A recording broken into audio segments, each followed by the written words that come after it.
4 years later, the trial is just beginning. At issue, who's responsible for 3 deaths on the Twilight Zone movie set?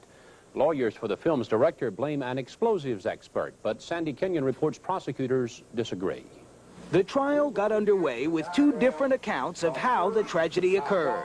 The defense claimed a bizarre accident led to 3 deaths. The prosecution laid the blame on the filmmakers, accusing them of staging a dangerous stunt. You have to use your own common sense. You cannot mix explosions, a helicopter, and human beings, let alone children, and not realize that there's a potential for danger. Director John Landis is accused of involuntary manslaughter along with 4 associates. His right-hand man, George Folsey, his production manager, Dan Allingham, the special effects coordinator, Paul Stewart, and Dorsey Wingo, the pilot of the helicopter which crashed. Landis's attorney, James Neal, insisted they were not responsible for what happened. Not one of these gentlemen intended to hurt anyone. Not one of these gentlemen thought the scene, as planned and rehearsed, was dangerous. Not one of these gentlemen is guilty of criminal negligence. There's plenty of attention surrounding these proceedings. John Landis is the first Hollywood director to face criminal charges in connection with the filming of a movie. The jury will have plenty of time to determine which side to believe. This trial is expected to last several months. Sandy Kenyon, CNN, Los Angeles. Twilight Zone movie trial testified today after defense attorneys gave their opening arguments. The witness, a crew member on the film set, says director John Landis boasted of planning to blow the movie set apart with explosives. Landis and 4 associates are charged with involuntary manslaughter for a filming accident that killed actor Vic Morrow and 2 children. Defense attorneys say parents of the children will deny facts on the stand to support their lawsuits against the movie makers, but the prosecuting attorney called the statement an attack on her witnesses, saying they have no reason to lie. The mother of Samantha Smith, the young face of the earth with explosives. Vic Morrow and 2 child actors were killed during the filming of the Twilight Zone, the movie, in 1982, when they were hit by a helicopter damaged by explosives used in the scene. Kelly? Trial of director John Landis, charged in the deaths of 3 people killed when a helicopter crashed during the filming of the movie Twilight Zone. Defense attorney Harlan Brown delivered opening statements that did not sit well with the prosecution. Brown said he will show evidence that the parents of the 2 children killed in the crash knew of the dangers. And with Landis looking on, Brown went on to agree the parents will deny that knowledge because of litigation that could result in monetary gain. They will deny that they knew that there were going to be a helicopter and special effects in a scene which they had seen a similar scene 5 hours before. We just cannot explain that because Mr. Folsey, in fact, told them all of that. There was an independent witness to that, and there's another family that was recruited whose children were standbys who were all told that. That's simply an outrageous misstatement, and counsel knows it is. The parents are going to come in here and testify truthfully. They have absolutely no reason to lie. It was during the filming of this scene that actor Vic Morrow, 6-year-old Renee Chen, and 7-year-old Micah Lee were killed. What caused the helicopter to crash and explode is still being debated. The trial, meantime, will continue on Monday. Voluntary man each other. Today, Production Secretary Donna Schumann was again on the stand. She says that director John Landis told her 4 years ago he thought he would go to jail for using 2 children when they had explosives on the set when making the Twilight Zone movie. The 2 children and actor Vic Morrow died in the accident on that set. Landis and the 4 others who were involved here are now accused of involuntary manslaughter. Yesterday, former prosecutor Gary Kesselman said he couldn't recall Schumann telling him about Landis's alleged remarks. That brought an angry attack today in the hallway outside the courtroom, an attack on the prosecutor from the defense. She's accusing her own deputy of lying just because she can't conceive of the fact that one of her witnesses could be lying, and that's the first time I bet that's ever happened in trials in this state. I have no comment on Mr. Kesselman. Why? It is not my place to say what is or is not on Mr. Kesselman's mind, or what Mr. Kesselman does or does not recall. Today, the defense again asked for a mistrial, and that request was again denied. more turmoil. Stuck to her story that Landis had joked about going to jail for using child actors in dangerous situations, and that outside, as Channel 11's Mike Batula reports, attorneys from both sides got into a verbal skirmish during a hallway news conference. Donna Schumann stood by her testimony that both John Landis and George Folsey remarked that they could go to jail for putting child actors so close to explosives. And she remained firm in her statement that former prosecutor Gary Kesselman told her not to say that to the grand jury or the preliminary hearing because he wanted to save that testimony for the main event. Did he explain to you that not giving defendant statements to the defense would be a violation of law? No, he said it's okay to do that. Everybody understands that, as long as you folks get it within a certain time frame, which would be the trial. The differences over Schumann's testimony spilled out into the hallway during the noon recess with sharp remarks by both the prosecutor and several of the defense attorneys. She's so desperate to win this case, she's willing to sacrifice a good, honest district attorney like Gary Kesselman for this case. That's what she's doing. She's laughing, but that's what she's doing. That's right. She's accusing her own deputy of lying just because she can't conceive of the fact that one of her witnesses could be lying. I find it very amusing and somewhat fascinating that Gary Kesselman, whom the defense attorneys have tried to malign for 4 years, is now being made out to be a hero by them. And I will go on record again as indicating I think Gary Kesselman did an absolutely outstanding job on this particular case. The defense also tried but did not succeed in getting Judge Roger Boren to declare a mistrial. Mike Botula, Channel 11 News. Coming up right here as our 8 o'clock news broadcast continues, another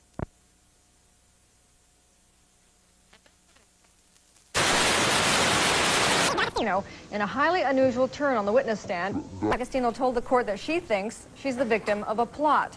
The plot, she says, is to have her lose the case against director John Landis and his associates.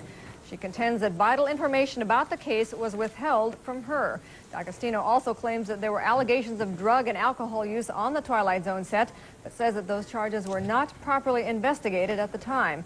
The DA's office plans to look into D'Agostino's allegations, and the Twilight Zone defendants say that they are amazed by it all. Other news tonight, it was certainly...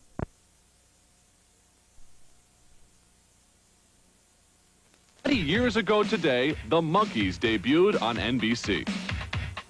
The Twilight Zone trial of director John Landis and 4 others on charges of involuntary manslaughter has concluded its second week. Eric Burns has the story. Production Secretary Donna Schumann testified that the defendants knew what they were doing. Shooting at night with explosives and children was dangerous and illegal. She said she heard associate producer George Folsey consider the possible penalties. He said, a slap on the wrist and a little fine, unless they find out about explosives, and then they'll put my butt in jail. Schumann said she told this to the former Twilight Zone prosecutor, but he took the stand and denied it. This led to an almost unheard of thing.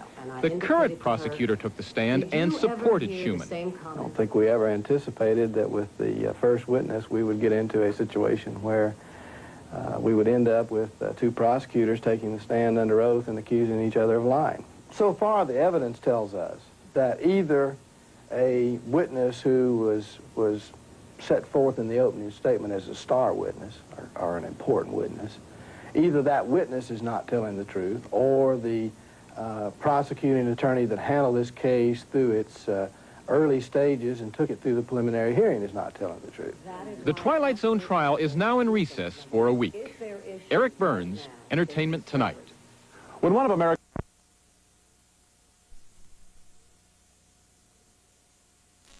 director John Landis was, quote, on cocaine the night of the accident.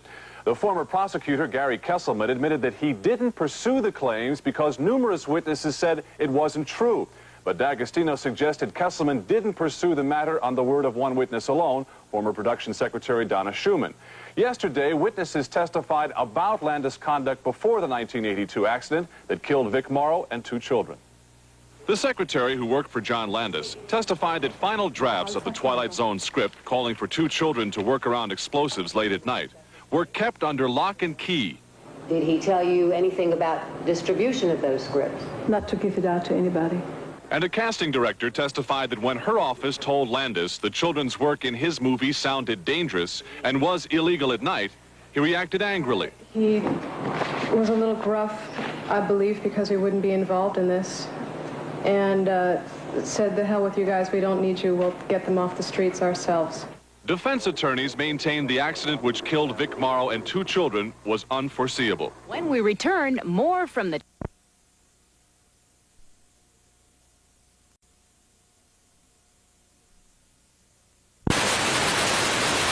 4 others are charged with involuntary manslaughter is shaping up as a battle of conflicting styles as well as defense versus prosecution.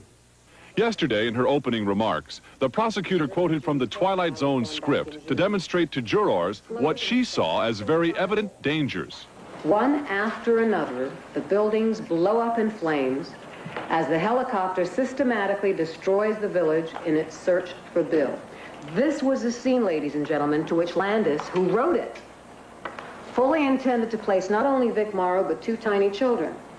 These were not deaths from which someone could get up and wipe the bloody-looking ketchup off their face and say, I'm alive. They were very, very real deaths. They were not an illusion, ladies and gentlemen. In his opening remarks, Landis' attorney used a drawing of the Twilight Zone location to show jurors the careful planning and attention to safety before what he called the unforeseeable accident. The prosecutor says there was no rehearsal or inadequate rehearsal. The proof will show this is wrong. The prosecutor says we knew of danger to the children and disregarded it.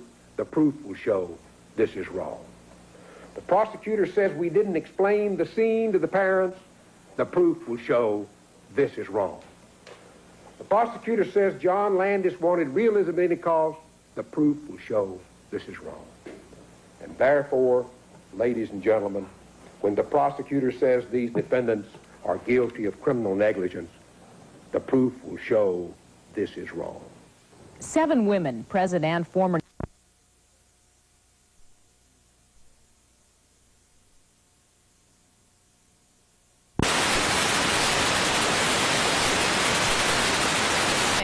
Were people frightened?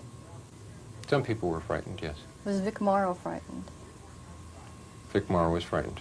Chavez, a 15-year film veteran, says the director, John Landis, took unusual risks, forcing everyone to work long hours, ignoring the chance to replace Morrow with a stuntman. Not to say that a stuntman's life is less valuable than an actor's, but when you have a project like that, you try to use all the departments that are available to make a gag like that go down. Who have expertise? Yeah. Defense attorneys in the trial have argued the events were unforeseeable, that none of the 5 defendants, including Landis, are guilty of involuntary manslaughter. To some degree, Chavez's information puts that argument into question. But it is a decision for the jury, one that will be made when the trial is over, 3 or 4 months from now. Elizabeth Anderson, Channel 4 News, Burbank. A grand jury in San Diego looking into the death of American DEA agent Enrique Camarena will hear from a... In the Twilight Zone manslaughter trial, but in the end, the defense failed in its bold move to have the whole case thrown out, and the trial continued with more dramatic testimony about the accident that killed actor Vic Morrow and 2 child actors. Channel 2's Patty Ecker was in the courtroom. The judge in the Twilight Zone case ruled today that the trial of movie director John Landis and 4 others would not be thrown out of court. For the past 10 days, the defense attorneys have accused the prosecutor, Leah D'Agostino, and her key witness, Donna Schumann, of lying. Schumann testified that Landis and associate producer George Folsey talked about going to jail for using children on a movie set with explosives. Defense lawyers charged that was perjury and that the prosecutor lied to back up her witness. We believe she's committed perjury. We believe that she wants to convict these people so much because this is a publicity case that she's crossed over the ethical line. Judge Boren told lawyers to stop the debate about prosecution conduct and let the jury decide who is telling the truth. Donna Schumann was not on the stand today, but her testimony was. Both witnesses called this afternoon backed up Schumann's testimony that movie director John Landis and associate producer George Folsey made references to going to jail before the helicopter accident. Donna Jean said that Mr. Folsey had said that if they found out about the explosives, that his ass would land in jail. Gail Wellens, a friend of Donna Schumann, testified that Schumann quoted those words to her the day after the Twilight Zone tragedy. Then Donna Schumann's husband took the stand and also confirmed his wife's remarks. What do you call your wife telling Mr. Kesselman in that regard? John Landis, on one occasion, he ran through the halls and yelling, "We're all going to jail, we're all going to jail." Dr. Schumann said she made those remarks in May of '83. Patty Ecker, Channel 2 News. There won't be any performers. It's the first time. Yeah. That a director is this, especially. of the two children who died are taking the stand. A mother, on the verge of tears, said she never knew her son would be in danger. Channel 2's Patty Ecker has a story. 7-year-old Mika Lee was not an actor. Through a friend of their father's, he and Renee Chen got a chance to do a bit part in Twilight Zone, the movie. Today, his mother testified that she was told her son and a little girl would be used in a scene in which actor Vic Morrow would carry the children across a river. Pictures would be taken, said Mrs. Lee. But that's all she was told. Did he tell you that your son Mika was going to be filmed with explosions going on around him? No. Did he tell you that your son Mika was going to be filmed with a helicopter about 20 feet over him? No. The filming with the children took 2 nights. Mrs. Lee accompanied Mika to the location the first night and stayed there until 4 a.m. There was some filming and a lot of waiting, she said. So when she was asked to return the next night, she said she couldn't, that her husband would go with Mika. My husband, he took off like 1 week vacation to be with Mika, so he went with Mika. And did you ever see Mika again? No. Mrs. Lee is a social worker who deals with abused children. She said she didn't know that children needed permits to work in movies. Mika had none. She was told he would be paid $500 a day for filming. And after that first night, he was paid. And did he tell you how much Mika would be paid, or you would be paid for Mika for the next night? $500, same thing. And he told you it would only take about a half hour, right? Right. He said he promised to finish as soon as we got there. By the way, Mrs. Lee, did you ever get that other $500? No. Then defense attorney Harlan Braun asked Mrs. Lee about answers she gave to questions from the National Transportation Safety Board a month after the accident.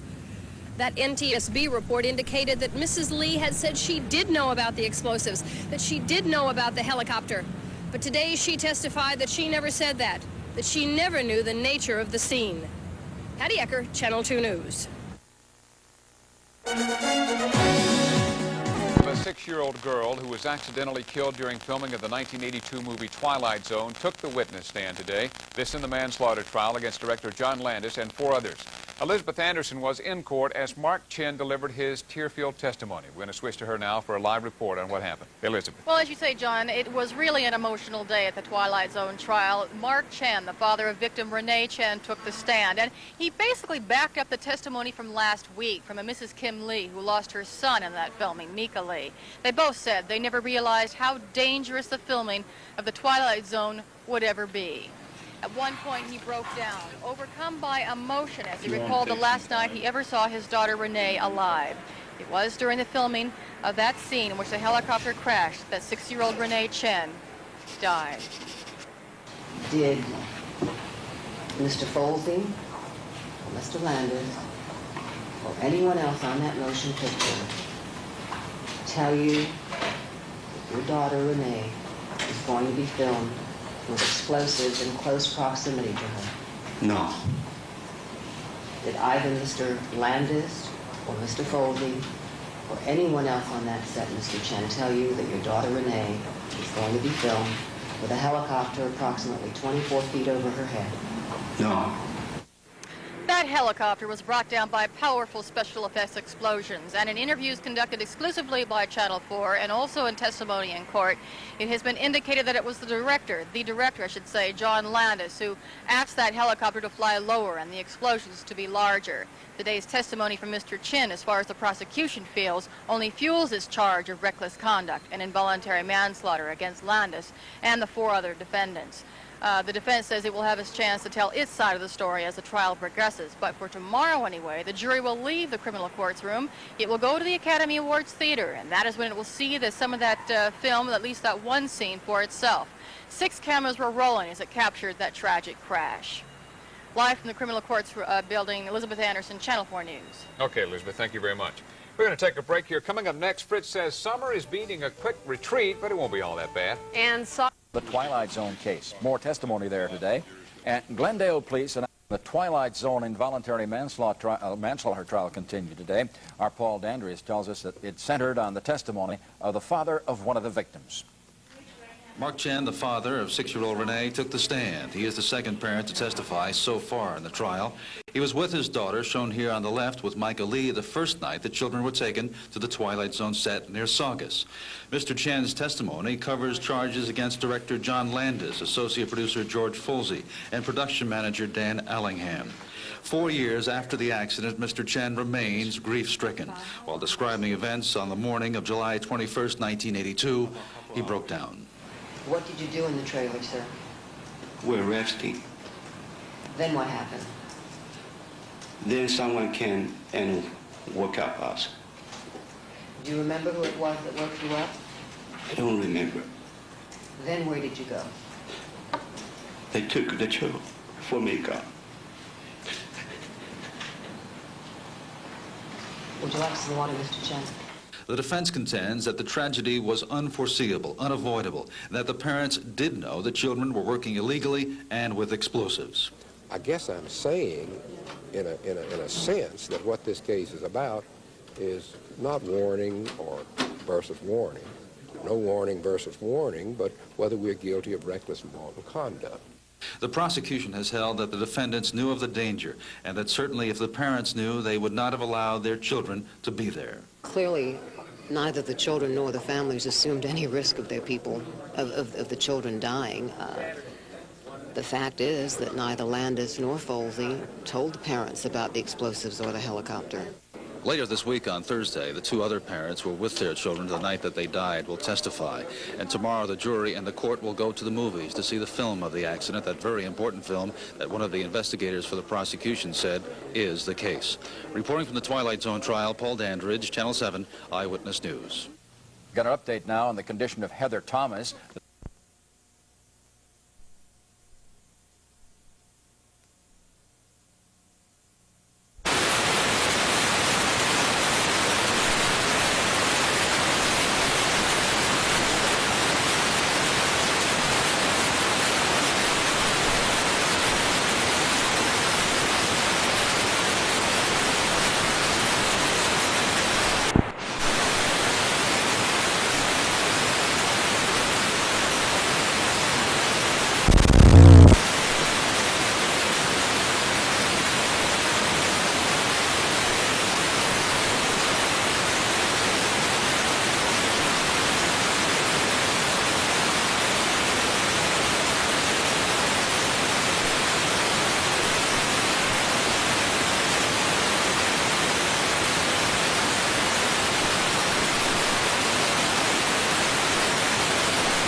Gave some of his players elementary and junior high school youngsters.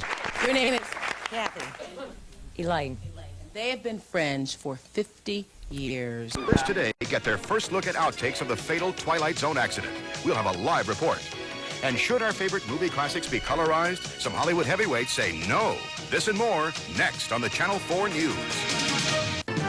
4 News at 4 is coming up next. Our top stories today: attempted murder and forgery charges filed against a male nurse accused of posing as a doctor in a telephone murder attempt. Carol Hutchison reports on alarming new evidence of the harm breathing smoggy air is doing to children. Jurors in the Twilight Zone trial go to the theater today to see the outtakes of that tragic accident that killed 3. A warning from the government today about the... At 4, the prosecution in the Twilight Zone manslaughter trial today introduced a crucial piece of evidence. It's the actual film clip in which Vic Morrow and 2 child actors were killed in a helicopter accident during the filming of a Vietnam War scene. The footage included camera angles of the accident that even the news media had not seen before. The screening took place at the Motion Picture Academy Theater in Beverly Hills, and that's where Channel 7's Paul Dandridge is right now, standing by with a live report. Pretty vivid material there, and I'm wondering what the reaction of the jurors were to this. Well, the jurors didn't react as much, it seemed to me, by watching their faces, Jerry, as it seemed everybody else in the room did, including the judge, whose eyes seemed to well up quite a bit. The reporters were affected. It was a terribly brutal final scene, I must tell you. I also want to tell you that we're not going to show you all of that final scene. The evidence included today 28 minutes of scenes, including that final one, as well as scenes that led up to that shooting that was done at 2:20 in the morning on July 23rd, 1982. Let's roll the tape and take a look at some of that. This is a scene that was done at about 9:30 the night before, that Thursday night on July 22nd. And at this point, Vic Morrow was going over to pick up the children, Micah Lee and Renee Chen. And behind them, you see the hut explode. An indication by the prosecution that there was a dangerous situation there, that they knew about that early on. Now, this is a helicopter shot, and some more of the explosions in a later scene that we're going to see more of on the ground. But again, the position of the prosecution is that this was much too dangerous. Now, this scene in particular here is done at about 11:30 that particular night, and the main character, Vic Morrow, is yelling at a helicopter above, and you can see the explosions behind him. The parents did not see this scene. The parents and the children were about a quarter of a mile away, and it is the position of the prosecution that if the parents did see this, that they would have not allowed their children to take part in it. This is the final scene. A terrible explosion. You see it there. That affected the helicopter. It starts to slowly turn and slowly lose control. And the scene now, what happens next, I think we should... Yes, we cut out of it. The blade comes down, and in an instant, the three people in the water are gone. The people who watched it were gripped. There's John Landis and his wife, Mrs. Folsey, was in tears. Very gripping to watch this. Outside, the defense attorney, Jim Neal, reacted. When the helicopter comes in, takes its position. Should Mr. Morrow have been put into a very explosive, literally, situation, a very dangerous situation? I think when you hear the proof, you'll find out that it was not a very dangerous situation. Had the scene was planned to not to be dangerous. What went wrong?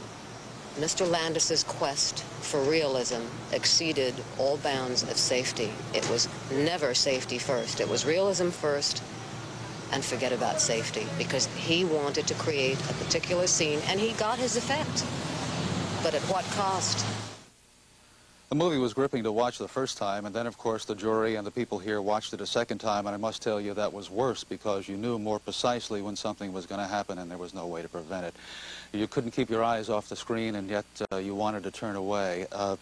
As bad as it was, we're going to hear more testimony tomorrow from two people who were there with their children. Two of the parents will testify tomorrow in this trial, back in the courtroom in downtown Los Angeles. Reporting live from Beverly Hills, Paul Dandridge. Back to you, Jerry. Paul, thank you so much for that, and also thank you for using the good taste, if we can use those words, that you used in reporting the story for us today. To a much lesser degree today in the manslaughter trial of Twilight Zone director John Landis and 4 others. Elizabeth Anderson was there as that powerful piece of evidence was shown during a special screening at a Beverly Hills theater. Let's go to her now at the criminal courthouse downtown for a live report on the reaction to that film. Elizabeth? Well, Kirsty, actually, I left the courtroom for the theater today, and we are in front of the Academy Awards Theater, where the jury saw perhaps the most important, as you say, very dramatic piece of evidence so far in the trial. They saw the scene in which the helicopter crashed during the filming of the Twilight Zone movie, killing actor Vic Morrow and 2 small children. Here is that scene now. It was filmed at 2:30 4 years ago. At the time, the helicopter was 24 feet above the heads of the 3 actors. It crashed suddenly.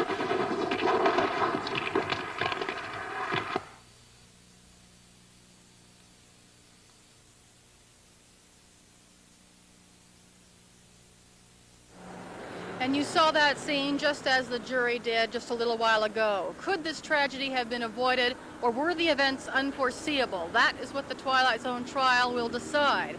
According to the prosecution today, Director John Landis ignored warnings earlier that night that the helicopter was too close to the explosives that eventually brought that helicopter down. Well, that's just not true at all. The scene was changed. The helicopter was put where the helicopter pilot wanted it to be put, and that had nothing to do whatsoever with this accident, as the proof will show as we go through it. What went wrong?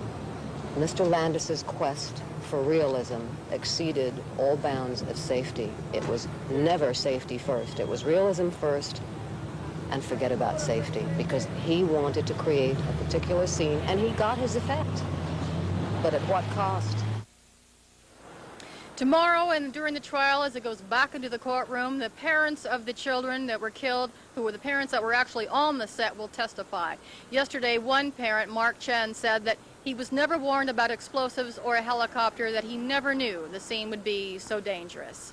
Live from the Academy Awards Theater, Elizabeth Anderson, Channel 4 News. All right, Elizabeth, thank you. Children in Los Angeles have... File watch the horrible scenes that led to the death of 3 people, and we will have the complete story. We will also has become evidence in a criminal court case. And in this case, it is the involuntary manslaughter trial of director John Landis and 4 of his associates in the film The Twilight Zone. And as Channel 11's Chris Harris tells us, the jury saw 28 minutes of that film today. The Twilight Zone jury journeyed to the Motion Picture Academy building in Beverly Hills to view the final 3 scenes of the movie, scenes shot the night of July 22nd, 1982. The scenes, which take place in a Vietnamese village that was built at a site near Saugus, end with actor Vic Morrow trying to escape from the village, carrying child actors Renee Chen and Mika Din Lee across a creek. However, a camera-carrying helicopter that was also part of the scene was hit by debris from a special effects explosion in the village and crashed into the creek, killing Morrow and the youngsters instantly. The prosecution argues the accident was preventable. The defense disagrees. It was never safety first. It was realism first, and forget about safety, because he wanted to create a particular scene, and he got his effect. But at what cost? It was not a very dangerous situation. The scene was planned to not to be dangerous. This earlier scene was shot at 11:30 that night, and the prosecution says it's a key to the charges against Landis and the others because it allegedly shows the helicopter was in trouble with special effects 3 hours before the fatal crash. Seconds after the crash, John Landis is seen running into the water. Other crew members rush into the creek as well to get the chopper crew out. There is no sign of Vic Morrow or the kids. After viewing the film twice, the jury silently filed out of the theater and back onto the bus for the trip back to the criminal courts building downtown. After the jury was shown this film clip, court was adjourned for the day. It now goes back to the criminal courts building. Next on the stand, 2 people who were present the night of the tragedy, Mika Lee's father and Renee Chen's mother. In Beverly Hills, Chris Harris, Channel 11 News. Milner's Hal Rockman is being held tonight. It'd be a relief for jurors who watched a big screen showing of death. It was a glamorous setting for a grim task. The jurors in the Twilight Zone case came to the Motion Picture Academy to view death on the big screen, in color, from several different angles. Veteran actor Vic Morrow and 2 children were killed when a stunt went awry. Now the man in charge, director John Landis, is on trial for involuntary manslaughter, along with 4 associates. Rarely is an alleged crime documented so completely, and showing it to the jury is important to the prosecution. Pictures say a lot more than words ever can. And even the defense admits, I don't see how you could see this without being deeply sorry that this happened. seeing what happened on the big screen is clearly more dramatic than watching it on a TV set. But the defense insisted jurors were not swayed by the surroundings. Next, the jurors will return to the more familiar surroundings of a downtown courtroom. They'll hear from 2 witnesses present when the tragedy occurred. The father who lost his son and the mother who lost her daughter. Sandy Kenyon, CNN, Beverly Hills. More news after this.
Manslaughter trial in Los Angeles Superior Court. Among the witnesses was the mother of the 6-year-old girl who lost her life on the movie set that fateful night 4 years ago. Little Renee Chin was killed along with another child and actor Vic Morrow when a helicopter fell on them during the filming of a Vietnam War scene. Today, Shai Yahweh Chen broke into tears as she described the crash that claimed her daughter's life.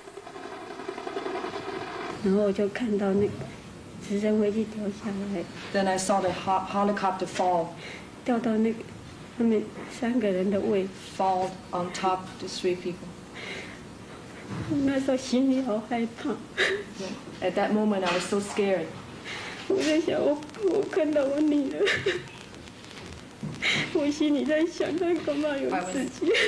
thought something happened to my daughter. Film director John Landis and 4 associates are charged with involuntary manslaughter in this case. Jerry. And another case here, actor Glenn Ford is being taken to court. He's being sued by a woman who claims... Also, a decision in Washington today may breathe new life into a local factional testimony in the Twilight Zone trial today, this time from the mother of one of the children killed during the filming of that movie. Liz Anderson has been in court all day. She's standing by with a live report. Elizabeth? Bill and Kirsty, a shy and a very tearful Mrs. Chen took the stand today. She rarely looked up, and she could only whisper her answers, through her Chinese interpreter, since Mrs. Chen speaks very little English. But there was no mistaking what she said. Mrs. Xian Chen recalled a night in July of 1982. Mrs. Chen's only daughter, 6-year-old Renee, was one of 2 children killed by a crashing helicopter during the filming of the Twilight Zone movie. Mrs. Chen was actually on the set that fatal night and said she could only watch in horror as it happened. Only moments before that tragedy, the helicopter had hovered 24 feet above the 3 actors' heads. The prosecution insists the federal limit is 500 feet. Mrs. Chen, who also testified that she was never warned about explosions or a helicopter, remembered that the director, John Landis, kept yelling for that helicopter to fly even lower. When she asked about it, she testified that the associate producer, George Folsey, patted her on the shoulder, assuring her it was not dangerous. But then suddenly, at 2:30 in the morning, exploding special effects brought that helicopter down, killing Renee and the 2 other actors. An interpreter translates for Mrs. Chen. At that moment, I was so scared.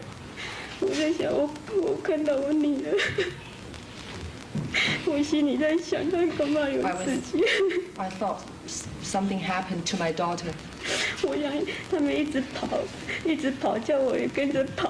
They were running. They also yelling, asked me to run.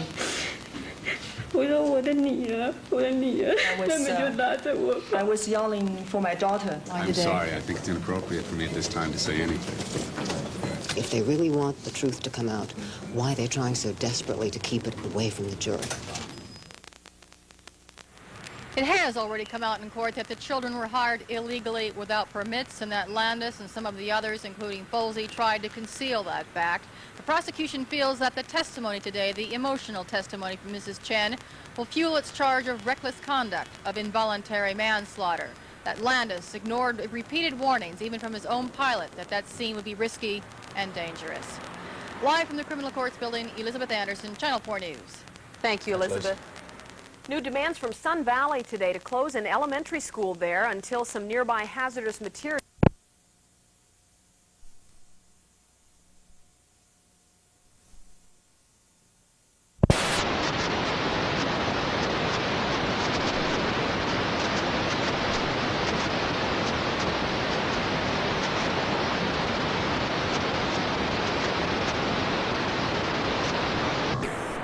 Plans for you. Stand at the Twilight Zone trial today. Parents of the 2 youngsters killed during the filming relived that horrible accident. Channel 2's Patty Ecker was there. It was the most emotional day of the month-long Twilight Zone trial as the court heard testimony from the parents of the children killed during the filming. Xian Chen, mother of 6-year-old Renee, and Dr. Daniel Lee, father of 7-year-old Mika. Both parents were on the film set when the helicopter crashed. Mrs. Chen spoke softly and tearfully through an interpreter who translated her Mandarin Chinese into English. She described what she saw in the last minutes of Renee's life. Then I saw the helicopter fall on top of the 3 people. 那时候心里好害怕。At that moment, I was so scared. 我在想，我看到我女儿，我心里在想，她干嘛有事情 I thought something happened to my daughter. Following Mrs. Chen was Dr. Daniel Lee, the father of 7-year-old Mika. As did Mrs. Chen. He said he never knew his child was working illegally, never knew that explosives or a helicopter were to be used in that final scene.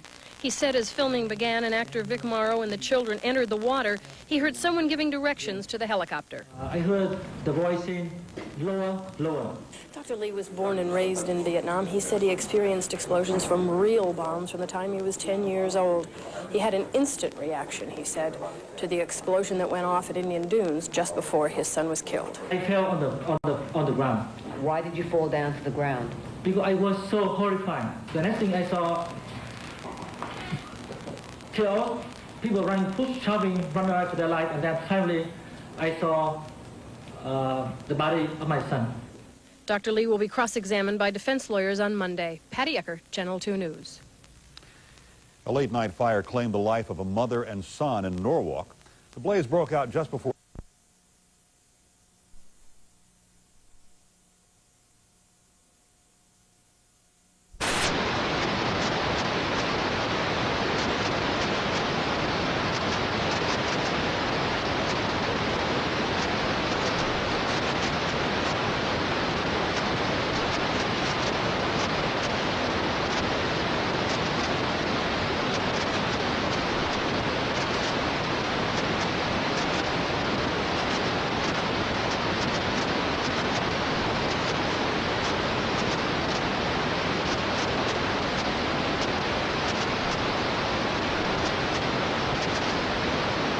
Today, 7-year-old Micah Dean Lee was killed with another child, and actor Vic Morrow, when a helicopter fell on them during the filming of a Vietnam War scene. The boy's father, Dr. Daniel Lee, told the jury what he saw at the scene of the accident that fateful night. You saw your son's body, did you not? Object. Yes, I saw my son's body without a hand. Just a second. The heated session ended with Dr. Lee testifying over the objections of defense attorneys. This apparently was the first time jurors were told that one of the two children killed was decapitated. Cherry. The arraignment was postponed today for an RTD.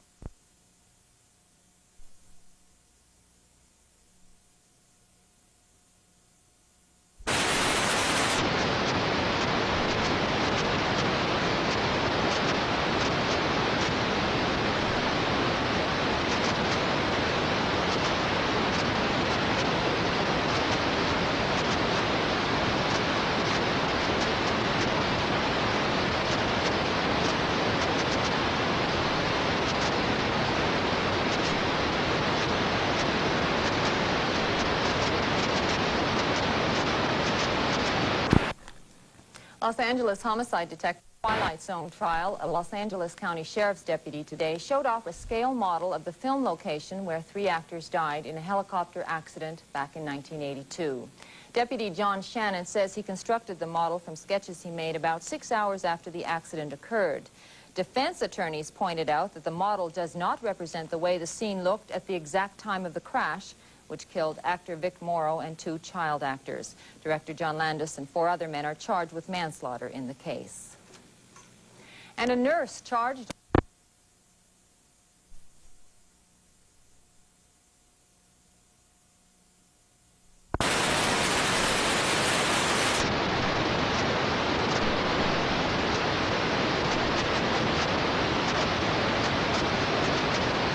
On the set of the Twilight Zone movie. And today, 5 people blamed for that accident go on trial. Sandy Kenyon reports. The accident which... Another case we're watching closely here, a Los Angeles County fire inspector who was the safety officer on the Twilight Zone film testified that he never was told that the helicopter which crashed, killing actor Vic Morrow and 2 child actors, was going to hover over the set. And Director John Landis and 4 others are on trial for involuntary manslaughter because of the fatal accident. Inspector DeWitt Morgan says he expected the helicopter to keep moving. If that helicopter is going to come in and hover, it would definitely affect what we would have allowed. Why? because for a helicopter or any other ship to hover over an explosive area is going to be dangerous. Defense attorneys made the point that it was not necessarily dangerous. As far as your duties are concerned, it would make no difference if the helicopter, where the helicopter hovered, as long as it was a safe distance away before the detonations went off. Isn't that true? As long as the helicopter's well clear, yes. The accident occurred in 1982 during the filming of that movie. A new state report identifies 6 areas in Southern California that could have potentially dangerous concentrations.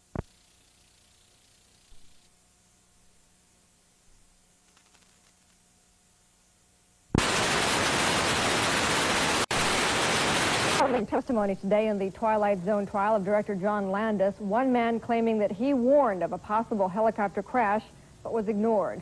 You'll remember that actor Vic Morrow and 2 children were killed on that set when a chopper crashed to the ground during some special effects explosions. A retired fireman who was atop a cliff above the set says that he saw it all, and in court today he said that he warned that it could happen. I felt certain that the explosion to come would put the helicopter on the ground. The fireman says that he was assured by his bosses that the chopper scenes would be safe. Prosecutors are trying to prove that director Landis and others are guilty of involuntary manslaughter in connection with those deaths. In another controversial case, a California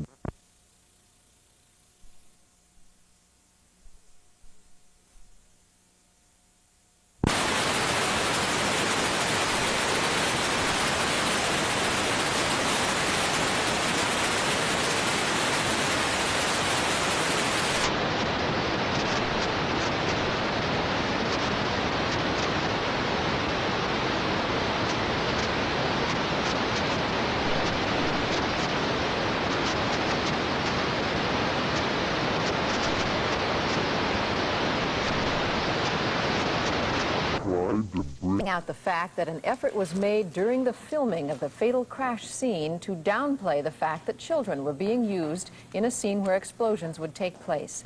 The witness was Hillary Leach. She was on the set as part of a training program for future directors. One of her assignments was to escort the 2 Vietnamese children who later died in the helicopter crash. She testified she was told she must change the way she referred to the youngsters. Were you told anything about not referring to them as children? Yes. What were you told in that regard? I was told not to refer to them as children. Was that also by Mr. Howes? Yes. Earlier, the defense recalled one of the fire safety officers on the movie, the only officer who had claimed that he warned about the dangers of the helicopter scene. Defense attorneys brought out the fact that this officer did not include in his report of the accident certain details of his conversation with his boss. Defense attorneys pointed out that the officer, Richard Ebenthuer, was invited to take his concerns to movie officials, but did not do so. That trial continues tomorrow. Paul. And as you know, it's getting down to the 11th hour here for Campaign 86. When we continue...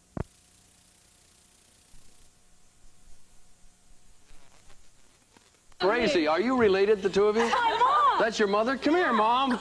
You sit here. No, really calm down. Way up on the top of the cliff, and I would say, or maybe 50 feet higher than the other explosions, or more, maybe. Had he known, and I think all the firemen indicated that, had they known that there was a bomb under a hutch and a helicopter was going to come in at that altitude, clearly something would have been done. The fire safety officers who testified saying they thought the set was safe, and it's their job to make that decision. Second Assistant Director Anderson House recalled comments during a scene involving smaller explosives prior to the fatal scene. After the scene, I heard John Landis say, if you think that was big, wait till you see the next one. House said he was worried about the dangerous combination of explosives and a helicopter around actors on the set. But House's superior was First Assistant Director Ellie Cohen. At any time, did Mr. Anderson House ever come to you and express that he thought this scene was dangerous? No. Cohen recalled instructions he was ordered to give the helicopter immediately prior to the crash. I'm 95% sure that I communicated to the helicopter pilot, lower. You say you communicated, you're 95% sure you communicated to the helicopter pilot, lower, lower. Was that on your own authority, or did someone tell you to do that? It was not on my own authority. Who would have told you to do that? The director. And this week, Judge Roger Boren ruled the prosecution may ask witnesses if they feared reprisals for testifying in the Twilight Zone trial. Deputy District Attorney Leah DiAgostino has contended some witnesses feared they would be blackballed by the motion picture industry if they told the truth. John? Thank you, Scott. Indiana Jones, a big...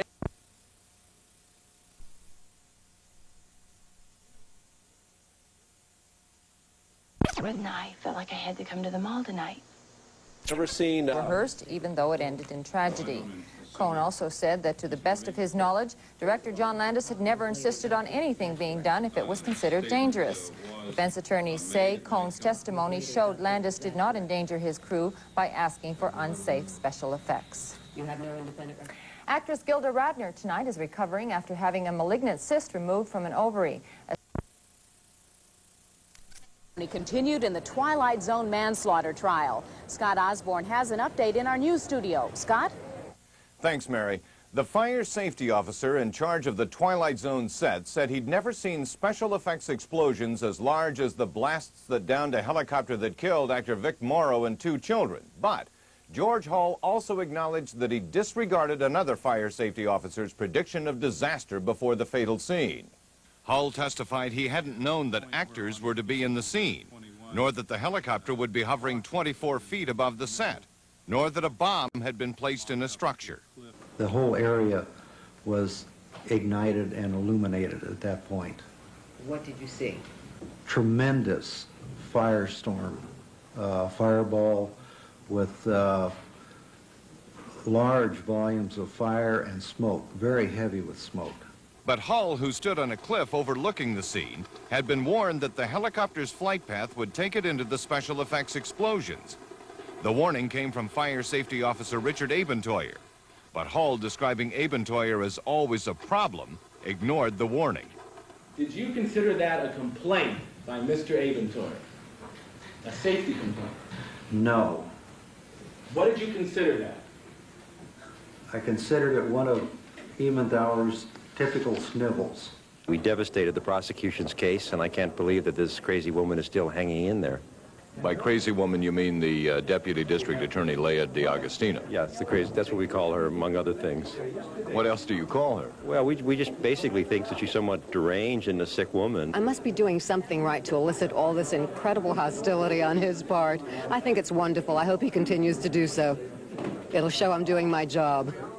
And the defense again asked that Prosecutor DiAgostino be held in contempt. A defense attorney had asked witness Hall about the cause of the helicopter crash, and Hall referred to a federal investigation. But the results of that probe have been excluded from the trial. When Mrs. DiAgostino discussed the testimony with reporters, the defense claims she violated a gag order on material not in evidence. John? Thank you, Scott. A few moments ago, we showed you the Harvard man... On the identity crisis, how car hops on roller skates suddenly popped up again. Heaven. The Twilight Zone trial continued today with some dramatic testimony coming from a stuntman on the scene the night Vic Morrow and 2 child actors died. Paul Dandridge has details. Vic Morrow's stunt double, Gary McClarty, testified that Morrow told him he wanted to do all his own stunts, and that included the fatal 220 scene. McClarty was in the helicopter 220 when it crashed, and during the 11:30 shot, he testified he had to jump back, the heat from the explosions so intense at 11:30. The pilot, Dorsey Wingo, screamed out in pain as the heat burned his neck. McClarty says he told director John Landis if the explosions got bigger in the next scene, we'd have a lot of trouble, and Landis agreed to tone down that fatal scene. McClarty compared the 2 scenes, saying at 220 the chopper was further away from the hillside. Yes, I could, because I didn't have to look to the right. I could look directly below the way I was hanging out of the chopper. And see what? Yes. Now, how many feet of water could you see at the 220 shot that you could not see any water at 11:30? Probably 10 or 15 feet. The prosecution contends the defendants knew that final scene was dangerous. Defense attorney Jim Neal says Landis did change the scene to make it safe. Because there was a change made. And had there been no change made, then that'd been something else. But when somebody says, hey, we got too hot, go to the director, and the director does something about it, then that's, I think that's important. McClarty also testified that if he thought any scene was unsafe for Vic Morrow, he, as his stunt double, would have told the director. Did you speak up and say at the 220 scene, Mr. Morrow shouldn't do that scene? No, I didn't. And is that because you didn't think it was dangerous for Mr. Morrow to do that scene? I didn't think it was a bit dangerous. Toward the end of his testimony, the prosecution tried to impeach the witness. McClarty tried to show the jury that perhaps he wasn't being as candid as he might be, an indication perhaps that McClarty was more of a help for the defense than the prosecution. At the Twilight Zone trial, Paul Dandridge, Channel 7 Eyewitness News. Several stories about our school.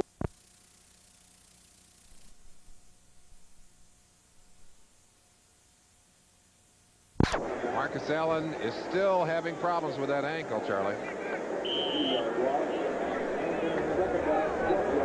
And now we'd like to welcome those of you who have been watching the Cincinnati-Detroit game, with Cincinnati winning that. Morrow and the two children. What were you told Vic Morrow was going to be doing? That he would be to the right of the helicopter, and at a cue that they had worked out, apparently that he was going to make a cross after we made the 180 coming back, and at that time he would come into my view to my right-hand side, and that I would open up with a machine gun then. Were you told anything that he was going to be making this cross while carrying two children, one under each arm? No, no. During cross-examination, McClarty said he would not have hesitated to tell director John Landis if he had thought the scene was dangerous. Landis and 4 others are charged with manslaughter in this trial. Paul. And if you have driven downtown lately, you know the traffic problem downtown.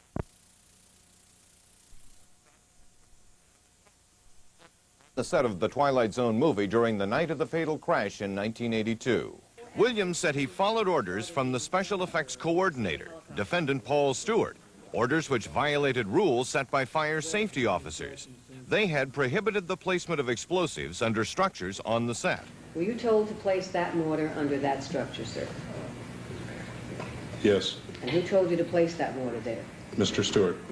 How many mortars did you place or load that were under a structure? I placed one mortar under a structure. The prosecution contends that debris thrown up by the explosion under the HUD downed the helicopter that killed actor Vic Morrow and 2 children. But Williams said he checked the structure after the explosion. What, if anything, was left of that structure, sir? The structure itself and the bamboo flooring. Their whole theory is based on the fact that the floor downed the helicopter, and Mr. Williams told them in August of '82, September of '82, in the grand jury in '83, and the preliminary hearing in 1984 that the floor was there, and they simply will not believe it because it doesn't fit with their theory, which is a phony theory. That's absolutely a lie. There is no way that floor was intact, because when the investigators arrived at the scene, there was no floor there. We have pictures to show there was no floor. The defense contends the accident was unforeseeable, caused by extreme heat which melted material on the helicopter, throwing it out of balance. Williams' testimony about the overzealous performance of another technician, James Chamomile, supported that theory. I heard several explosions go off in rapid order, as though either the person on the board had slipped or he had raked the board. Raking the board means that you have started and then just come through rapidly. He thought it was safe. He wouldn't have done it if it wasn't safe, and he testified that it was the other special effects man who raked his board that caused the accident. So that completely vindicates all 5 defendants in this case, and it's destroyed the prosecution's case. The other special effects man who worked with Williams, James Chamomile, has yet to testify. He, like Williams and other technicians, has been granted immunity from prosecution by the Los Angeles District Attorney's Office in exchange for information concerning the accident. John? Thank you, Scott. Terrence and Marie Duffy, the slain parents of Dallas star Patrick Duffy, will be cremated with no manslaughter trial. Special effects technician James Chamomile took part in a show-and-tell demonstration in the courtroom as he showed jurors how he set off bombs on the night of the fatal accident using lights. The demonstration was designed to dramatize the split-second timing which was required.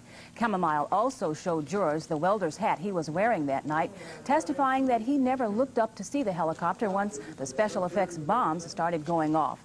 Chamomile also admitted that he alone had the final say on whether it was safe to detonate the bombs. He has been granted immunity from prosecution in exchange for his testimony.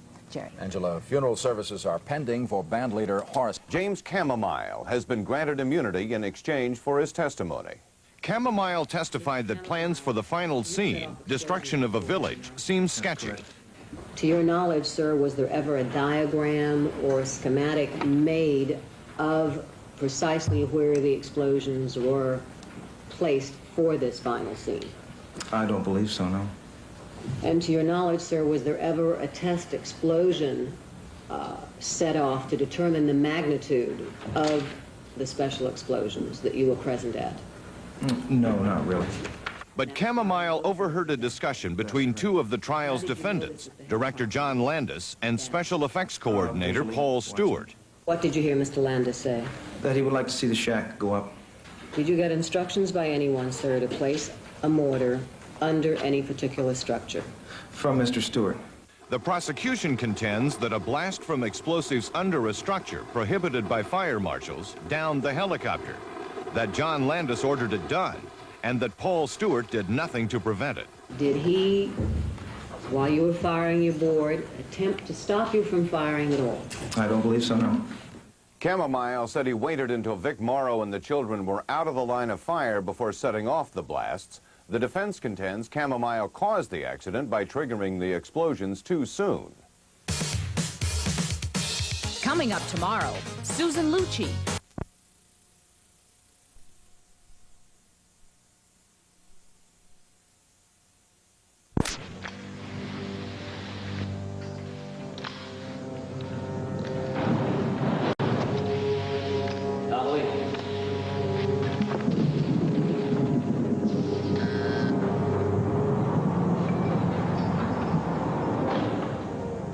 Well, looky here.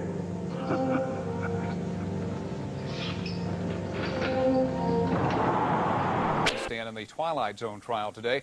Elizabeth Anderson is at the criminal courts building, and we'll go to her for a live report. Elizabeth. John, for the third day in a row now, attorneys continue to grill a key witness, James Chamomile, a veteran special effects man who the defense attorneys still say caused the fatal Twilight Zone crash.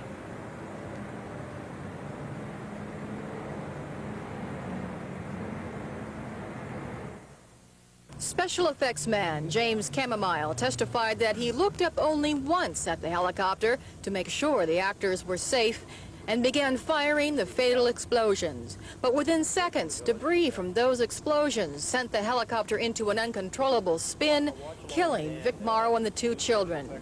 Chamomile has testified that he believed that scene was safe, but prosecutor Leah D'Agostino insists disastrous last-minute changes out of Chamomile's control delivered the tragic conclusion. If you had been told, sir, that a helicopter was going to be brought into a position close to that hut at approximately 24 feet off the ground, would that affect your decision as to whether it was safe or not safe to place a bomb there? Yes, it would. And would you consider it safe to place a bomb there had you known those facts? I would not. Despite what appeared to be conflicting testimony at many times today by Chamomile, the defense believes he clears their client's names. He should have looked, and he didn't look, and the prosecution gave him immunity. I don't think he should have been prosecuted, but he obviously is the one that caused the accident, and not any of the other defendants. The defense has been saying that from day one. They have to put the blame on somebody, and it's always been convenient to put it on Mr. Chamomile. Although it may seem like it at times, Mr. Chamomile is not on trial. He has been granted immunity for his testimony in this case and also for his testimony in the preliminary hearing and grand jury. The 5 defendants are Director John Landis and the 4 other people he worked with on the set. They are charged with reckless conduct or involuntary manslaughter for the deaths of Mika Lee, Renee Chen, and Vic Morrow. The trial continues tomorrow. Live from the criminal courthouse, Elizabeth Anderson, Channel 4 News. All right, Elizabeth, thank you so much. Reports the expert told the jurors that if he had seen how close the helicopter was to the explosives, he would not have set them off. Was there any reason you were not looking at the helicopter? Because my attention was focused on the children and Vic.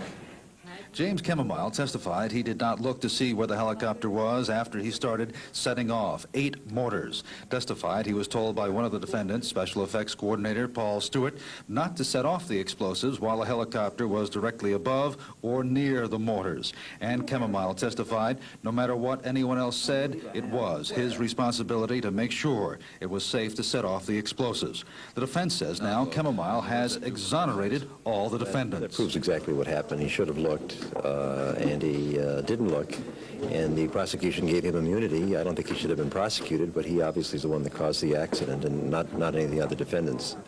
The prosecution still holds firm to its position that the defendants, Landis, Folsey, Allingham, Stewart, and Wingo, knew the scene was dangerous and still placed Morrow and the 2 children in the middle of it.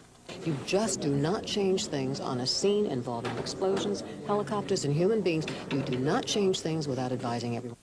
The prosecution's case has been damaged by Chamomile. He has never before testified that he was told not to set off explosives till the helicopter was clear. The prosecution took aim at that and other crucial elements of his testimony in a style that drew a long series of objections that were sustained overwhelmingly by the court. And further, at one point, the prosecutor was admonished by the judge. In areas where Chamomile was expected to help the prosecution, he has changed his story. For instance, on where the helicopter was exactly in that fatal 220 scene. He is a key and crucial witness in this case. This is his 3rd day of testimony. He is expected back tomorrow. Reporting from downtown Los Angeles at the Twilight Zone trial, Paul Dandridge, Channel 7 Eyewitness News. For the 3rd day in a row, unusually high tides washed.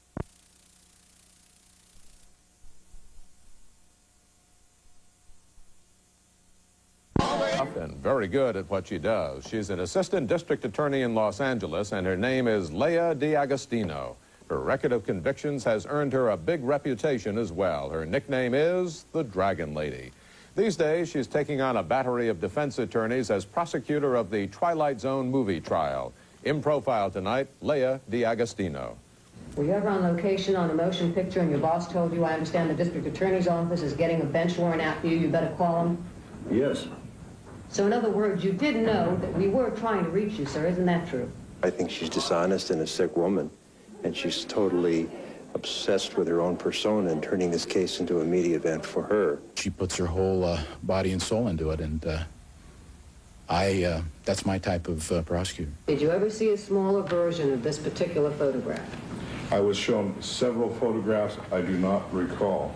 And when you were shown several photographs, Leah D'Agostino has angered her opponents, impressed her colleagues, and delighted the media as she single-handedly presented the state's manslaughter case against the Twilight Zone filmmakers. The 91-pound assistant district attorney faces off with 6 high-paid attorneys every day, who each represent a different client. But they banded together to see she doesn't win this case. it doesn't scare me. The only time that it bothers me, shall we say, is when, and you may have seen this in the last couple of days, when they all object at the same time and they jump up and yell objection and a reason for it. When they do that, it really ruptures my eardrums because it's so loud. That stunts. Objection, Your Honor. Argumentative. She's asked the question. She's gotten the answer. Sustained. In the 5 months since his trial has begun, D'Agostino has questioned more than 40 witnesses as she tries to prove film director John Landis and his 4 co-defendants are responsible for the deaths of actor Vic Morrow and 2 child actors. The 3 were killed during the filming of a scene involving a helicopter stunt. In her 9.5 years with the district attorney's office, D'Agostino has never lost a case. She put so many rapists, murderers, and career criminals away for life that inside the jail she became known as a Dragon Lady. It's a name she's proud of. I take no offense at it at all because it means that I'm tough and I won't give in to these criminals. D'Agostino doesn't give in to uncooperative witnesses either. That the machine gun fire from the helicopter was going to be the cue on the ground for the special effects people to set off the explosion. Not from my side. 2 children have been killed. For what? For a lousy motion picture? There's no motion picture in the history of this world that's worth even 1 human life, let alone 3. I mean, we have 3 dead human beings, 2 of whom are tiny children. I mean, how could you not be committed? Critics say she's taken that commitment too far. I just think she wants very badly to win because it's a big case for her. and she'll do or say anything she has to win the case. I'll re-ask the question again. No, I want to show the court, Your Honor. I want to get a statement about... Inside the courtroom, the two sides argue over legal matters. But outside, the arguments become much more petty. I don't admire Mrs. DeAgostino, and there's no way I'd ever like Mrs. DeAgostino. If I were the prosecutor, I would not have prosecuted the case this way. It's her one big case. She loves it. She enjoys it. She dresses for the occasion. DeAgostino doesn't mind being called a clothes horse. She even admitted to one reporter that her wardrobe is so large that she doesn't repeat an outfit in 2 months. But she resents her opponent's accusations that she's using this case for personal gain. I don't get paid by winning or losing a case. The defense attorneys, on the other hand, do get clients and acquire reputations and get the big money through getting people acquitted. DeAgostino says she doesn't need the money. Her husband has plenty of it, and she has no aspirations of moving into private practice. She went to law school late in life as an afterthought to 2 other brief careers, one as a nightclub manager and one as a theater agent. It was an ad in the TV Guide that convinced her to be a lawyer, and now she's convinced that she can beat these other more experienced lawyers in this case. She says she's not superstitious, but every time she wears this lucky bee and carries her 6 lucky blue pens, things seem to go her way. And when they don't go her way, she takes cover in her office, prepares for her next battle, and takes her aggressions out on her voodoo doll. Take that and that and that. For the Independent News, I'm Andrea Kaiser in Los Angeles. Coming up, the quest to do what no one has done before, around the world in a balloon, nonstop. In the Twilight Zone murder trial on this Monday, February 9th. On 7. Day that actors were exposed to unnecessary danger on the set of Twilight Zone, the movie. Cooper said stunt doubles and dummies could have been used in many of those shots instead of actor Vic Morrow and 2 child actors. All 3 died on the set. Cooper also said some of the film's special effects people were of dubious quality. I can't say the qualifications of the director, but I can say the choices of the director, I think, were unfortunate. They were just not capable of doing the scene properly? It isn't doing it properly.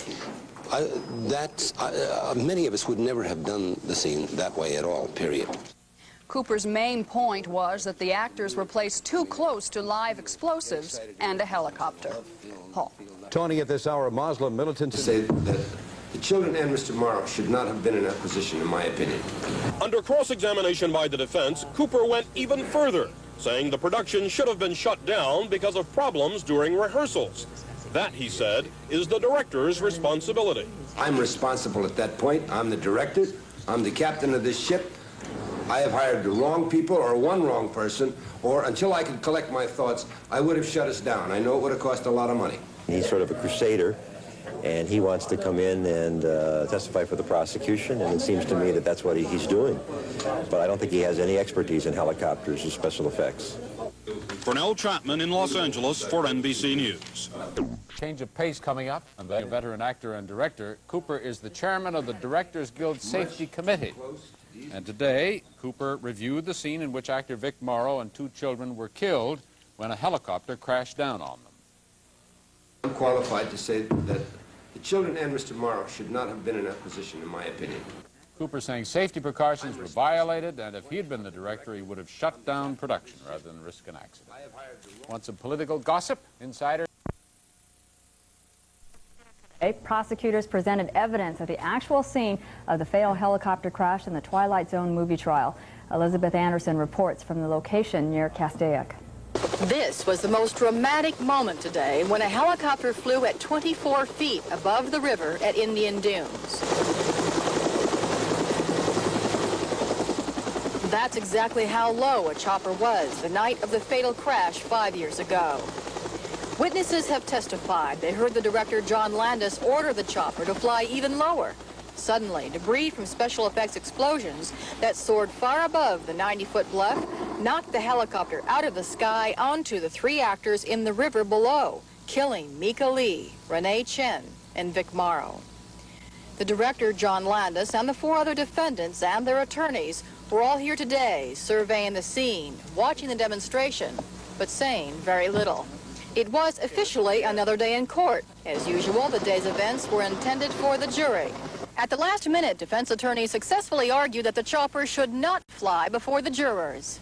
We objected to just a test explosion without showing everything. In other words, we objected to not having the huts recreated, the sampan, the pier, have someone stand where the children of Vic Morrow were and have it done as it was planned, safely. We did not object to that. The prosecutor was clearly disappointed. I tried to envision how I would have felt had I been Vic Morrow or one of those children directly under it, and I couldn't. Elizabeth Anderson for NBC News. Helicopter accident that killed 3 actors back in 1982. Before the jury arrived, Judge Roger Boren ordered a helicopter to simulate the path of the helicopter that was involved in the particular accident. Prosecutors wanted permission to reenact the exact flight for the jury, but after watching it, the judge held court on the riverbank, listened to arguments from both sides, and then decided against the reenactment. When the jurors arrived, they were shown pictures and diagrams to acquaint them further with what actually happened that night. The prosecution has just wound up its presentation today against the 5 defendants. Tomorrow, the defense will begin its case. Paul. Tony, other news tonight.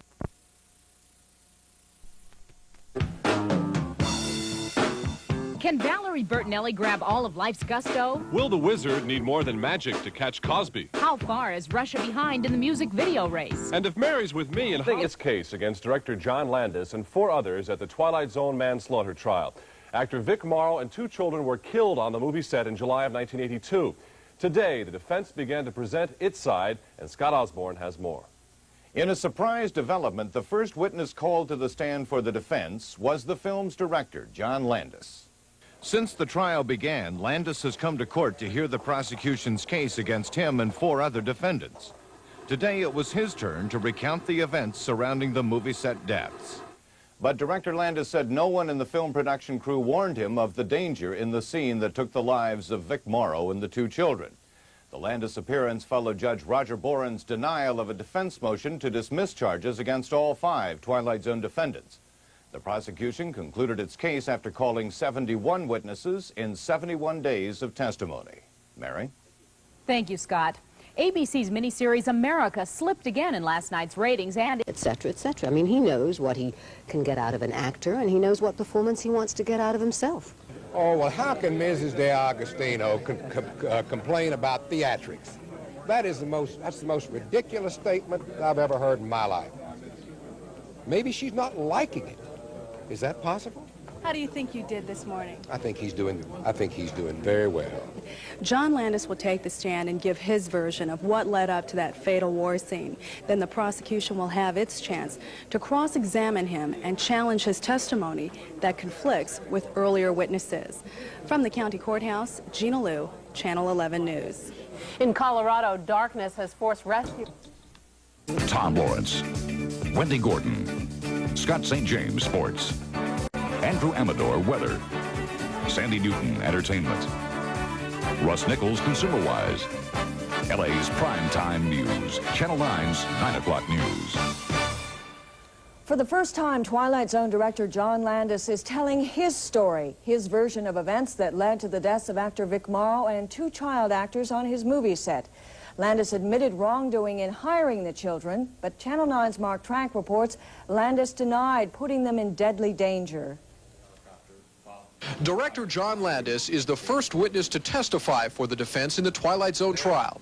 Under questioning by attorney James Neal, the 36-year-old Landis admitted that he and several of his co-defendants deliberately broke the law by knowingly hiring 2 children without a permit, the same 2 children who were killed when a helicopter crashed during filming of the final scene. We decided to break the law. We decided wrongly to violate the labor code. Landis testified he rejected using midget actors or dummies instead, and he contradicted key prosecution witnesses when he denied that anyone ever warned him the filming of the scene with helicopter and explosives would indeed be dangerous. Was there any suggestion of danger in this conversation? No. Matter of fact, John, did anybody ever suggest to you using midgets or dummies in the 220 scene because of danger to children? No. Afterwards, neither Landis nor his wife had any comment for reporters. His attorney had nothing but praise for his star witness. I just think he's doing a first-rate job of that. I don't know what the jury, of course, we don't know what the jury senses, but from what I see, he's done a wonderful job. But prosecutor Leon Agostino, who is yet to question Landis, dismissed his testimony as unconvincing and simply untrue. But right now, just in his testimony today, I started counting how many people, if he's telling the truth so far, at least 19 other people are lying, and for what reason? What motive do all these other people have to come into a court of law and under oath fabricate a story? They have no vested stake in this case. Mr. Landis certainly does. Many believe that the testimony of John Landis will either make or break this case. Tomorrow, the Twilight Zone director will be back on the witness stand, and when prosecutor Leon Agostino begins her cross-examination, it is expected she will question Landis about potentially damaging statements he made to investigators immediately following the accident 4.5 years ago. In downtown Los Angeles, I'm Mark Trank, Channel 9 News. Los Angeles.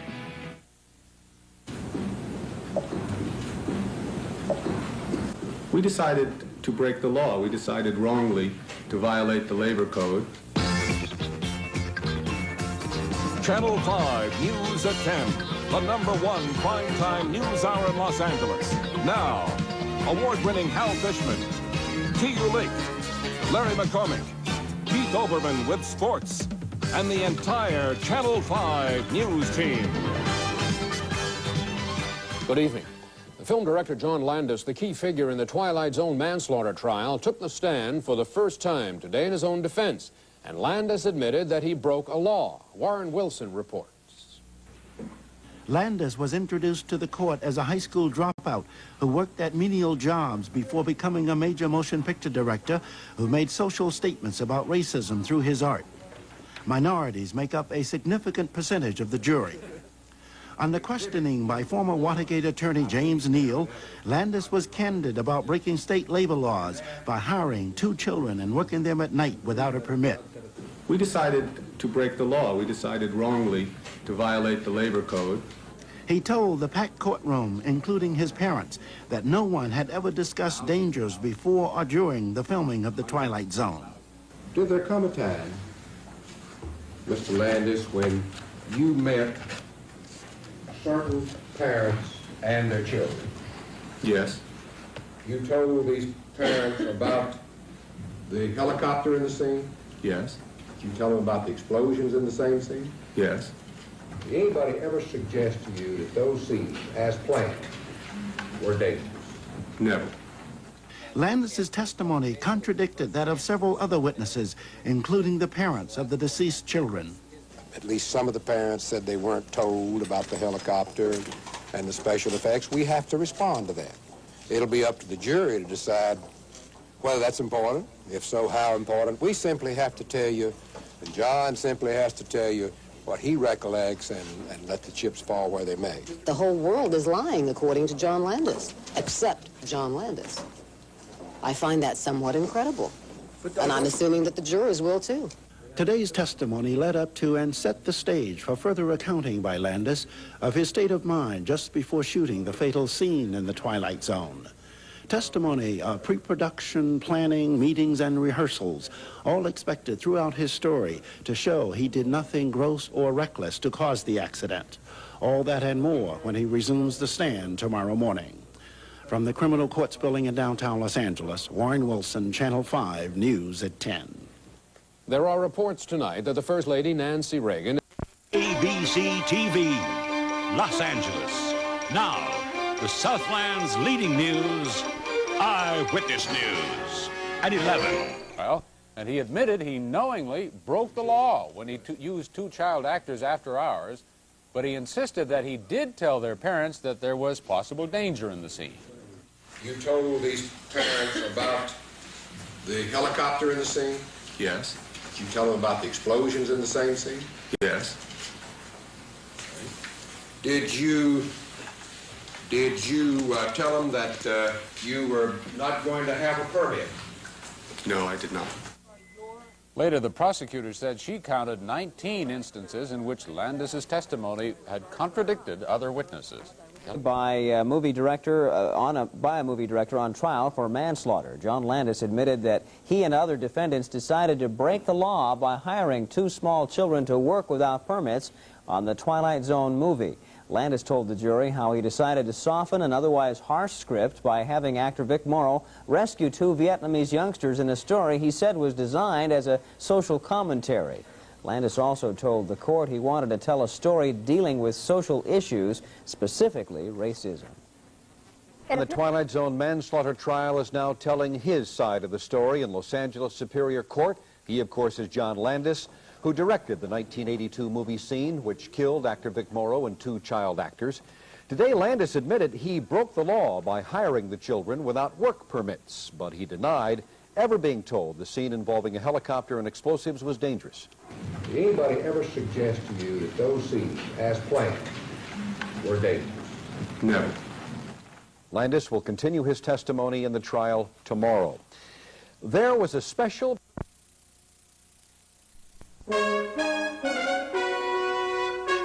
This is the Midnight News for Thursday, February 19th, 1987. Hello, I'm Tony Cox. This morning, a manslaughter trial takes center stage in downtown Los Angeles. Director John Landis with some startling testimony as the defense opened its case in the Twilight Zone trial. Landis admitted under oath that he knowingly hired 2 child actors without the proper permits to work them at night. We decided to break the law. We decided wrongly to violate the labor code. We would find children and whose parents we would explain to them that we were doing a technical violation. Landis disputed earlier testimony in which the parents of the children denied they were warned there was any danger. Actor Vic Morrow and the 2 children died when a helicopter crashed on them during filming of Twilight Zone, the movie. That was in July 1982. The director, charged with involuntary manslaughter, is expected to take the stand again later this morning. In Encino, an explosion is charged with embezzling millions of dollars. Authorities are worried that Compton gangs are arming themselves with automatic weapons, and emotion chokes director John Landis in his second day on the stand in the Twilight Zone trial. A famous $1 million. New clue. In Southern California, Channel 7, KABC TV, Los Angeles. Now, the Southland's leading news, Eyewitness News, at 4. Good afternoon. More news at 4. Story. Thank you very much, Tony. The key figure in the Twilight Zone manslaughter trial is back on the witness stand for a second day today.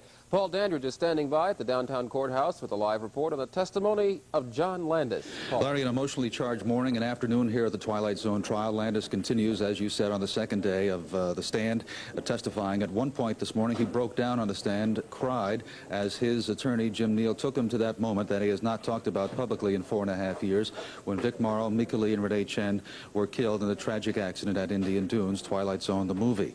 The prosecutor, when it was her turn to ask Landis a question, mockingly asked him, "Do you want a Kleenex?" An apparent attempt to tell the jury that this man was not being sincere. She also asked him if he was a good storyteller, knew how to make himself and other people cry on the stand. Landis, however, stayed with his position that he planned everything well. No one told him anything was dangerous. Here's how he's led up to that moment. The record will reflect in Twilight Zone case that we have all counsel. The helicopter really just startled me. I was like, what? And then, yes, I became aware. I was, oh my God, where's Vic and Mika and Renee? And I ran to them, yes. John, before the 220 shot and the accident, did any fire safety officer ever tell you that they thought the scene was unsafe? No. Did any special effects person ever say they thought the scene was unsafe? No. Did the helicopter pilot, after the change had been made from the 11:30 shot, say he thought the scene was unsafe? No. As I mentioned, the prosecutor went after Mr. Landis, trying to find misstatements, inaccuracies, lies, the word certainly that she would use. She has some very strong feelings about Landis. I think you'll have some. Does it come easily to you, Mr. Landis? Crime? Yes. No. Doesn't come easily to you? No. It's a perfectly orchestrated, choreographed script. Just the right amount of hesitancy, just the right amount of looking down, the right amount of looking at the jury, the right amount of smiling when a smile was necessary. It's extremely well done. I think he told the truth as he saw it, which is what he said. The prosecutor several times tried to have Mr. Landis say, in effect, that other witnesses who disagreed with him were lying, were inaccurate. And the judge admonished her at one point and then admonished her again, an unusual position for a judge to do, and then threatened to sanction her in front of the jury. On some of the facts that were made today, Landis could not remember whether or not he told the helicopter pilot to come lower. A key point on the part of the prosecution that he was reckless on the set. He could not remember, as I said. He said on several occasions that he had meetings. At one point he wanted to blow up certain huts in the village. Paul Stewart said that would not be safe, it would be dangerous, and so he did not do it. Generally, he is saying, of course, that he did not know also about a mortar under hut number 4, another key part of the prosecution's case. Whether the jury or not believes it, involuntary manslaughter, as I have mentioned, depends on what was going on in somebody's mind. And they're just about coming out here, and we're going to hear from both sides, and we'll get back to you. Reporting live from downtown Los Angeles at the Twilight Zone trial, Paul Dandridge, back to you. Okay, thanks very much, Paul. We'll get back to you a little bit later in these broadcasts, Jerry. High on Wednesday. Courthouse now, where that manslaughter trial is continuing, as she has a live update. Elizabeth. Well, John and Kirsty, as you mentioned, for the first time, John Landis talked about the helicopter crash that occurred 4 years ago in July, no, almost 5 years ago now, on the set of the Twilight Zone movie, a helicopter crash that claimed the lives of veteran actor Vic Morrow and 2 children.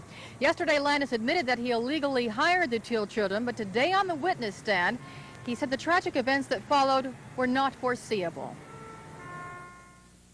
Director John Landis described virtually every move he made the night of the fatal accident on the Twilight Zone movie set. He calmly testified that everything was well planned, but at the last minute, special effects downed a chopper, killing 3 actors. The helicopter really just startled me. I was like, what? And then, yes, I became aware. I was, oh my God, where's Vic and Mika and Renee? And I ran to them, yes. John, before the 220 shot and the accident, did any fire safety officer ever tell you that they thought the scene was unsafe? No. But past witnesses have testified that Landis not only ignored warnings of danger, but continued to order the helicopter to fly even lower than 24 feet, the height at which it began to plunge to earth. Did you say the helicopter lower? I don't recall saying that.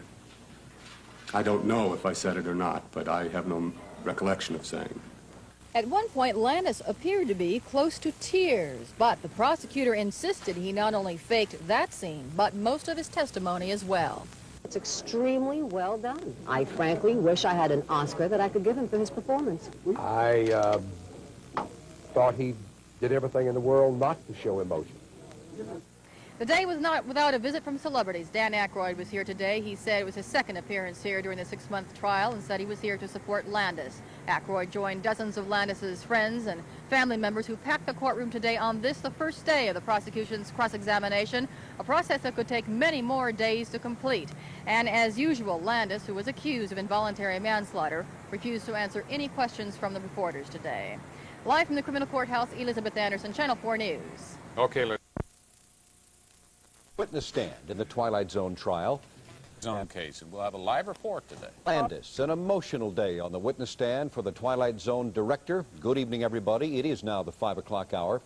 The key figure in the Twilight Zone manslaughter trial testified for a second day today.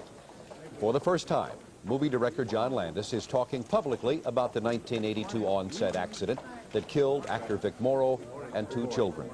Channel 7's Paul Dandridge, who has been covering this story for us all along, is standing by at the downtown courthouse tonight with a live report on today's proceedings. Paul? Well, as you said, an emotionally charged day. Landis off the stand now, will be back on Monday. There's a break on Friday, as there usually is.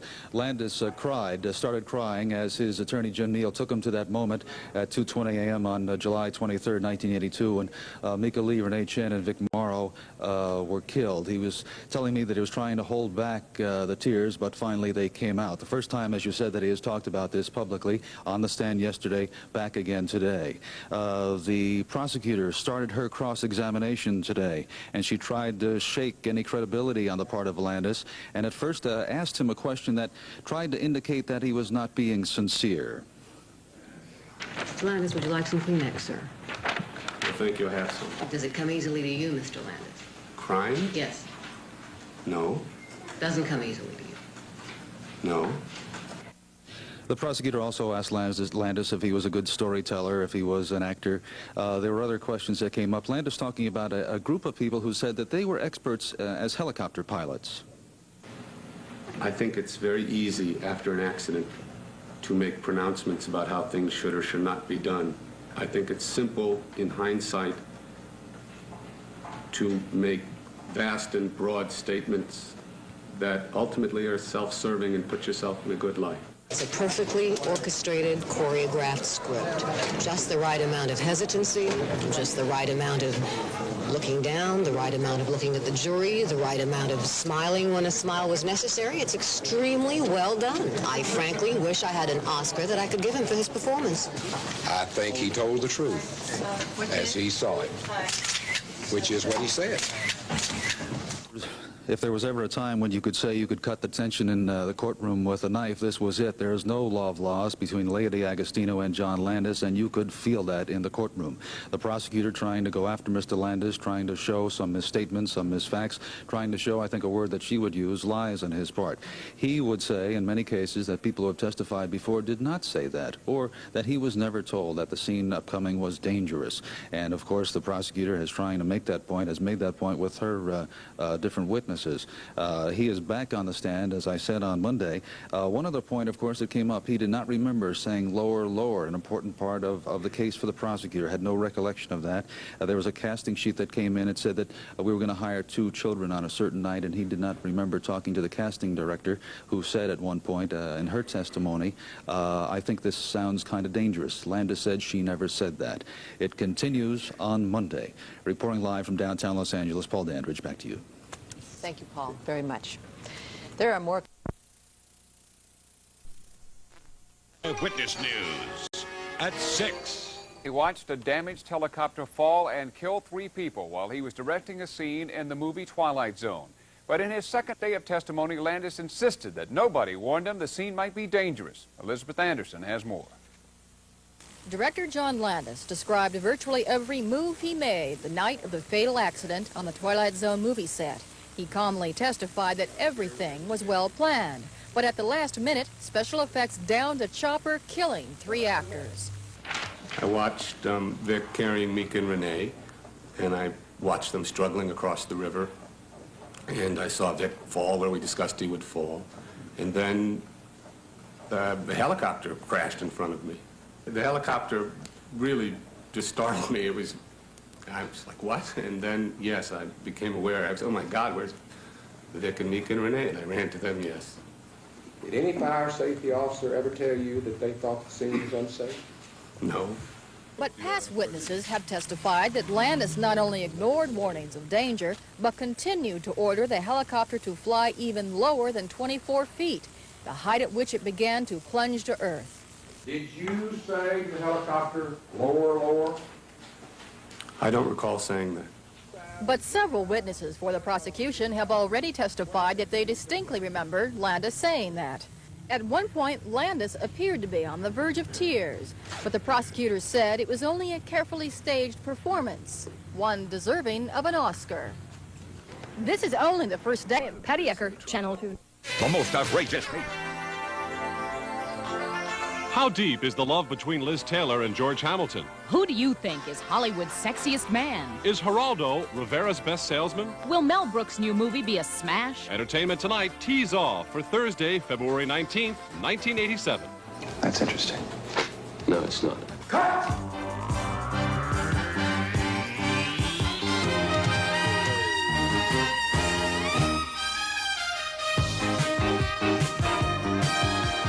Hi, everybody. I'm John Tesh. And I'm Mary Hart. Hollywood Trial director John Landis took the stand for the second day. On questioning by his attorney, Landis said he was attentive to safety and had taken proper precautions before the helicopter accident, which killed actor Vic Morrow and 2 children. Landis described watching the final moments before the crash. I watched Vic carrying Mika and Renee, and I watched them struggling across the river. And I saw Vic fall where we discussed he would fall. And then the helicopter crashed in front of me. I believe you ran out through the helicopter, is that correct? Yes, the helicopter really just startled me. I was like, what? And then, yes, I became aware. I was, oh my God, where's Vic and Mika and Renee? And I ran to them, yes. The defense contends that the crash was caused by special effects explosions, which were set off prematurely, a circumstance out of Landis' control. The prosecution claims Landis recklessly combined the dangerous elements which led to the tragedy. Struggling across the river, and I saw Vic fall where we discussed he would fall. And then the helicopter crashed in front of me. After that, Landis seemed to sniffle and dabbed at his eyes. When it was the prosecuting attorney's turn, she sarcastically offered him some tissue. Landis, would you like some Kleenex, sir? She then asked if Landis was a good storyteller and actor, and could he cry on cue. Does it come easily to you, Mr. Landis? Crying? Yes. No. Later in the day, actor Dan Aykroyd showed up. John's a dear friend, and just here to support him in any way I can. For hours, the prosecuting attorney challenged Landis' testimony that conflicted with earlier witnesses. Under cross-examination, Landis remained composed. You wanted to wipe this village off the face of the earth, right? No. You never made that comment in the office. I don't recall that. After day 2 on the witness stand, both sides felt they had gained ground. It's a perfectly orchestrated, choreographed script. Just the right amount of hesitancy, just the right amount of looking down, the right amount of looking at the jury, the right amount of smiling when a smile was necessary. It's extremely well done. I frankly wish I had an Oscar that I could give him for his performance. Faking his emotion? I thought on the contrary. I think he tried not to show any emotion.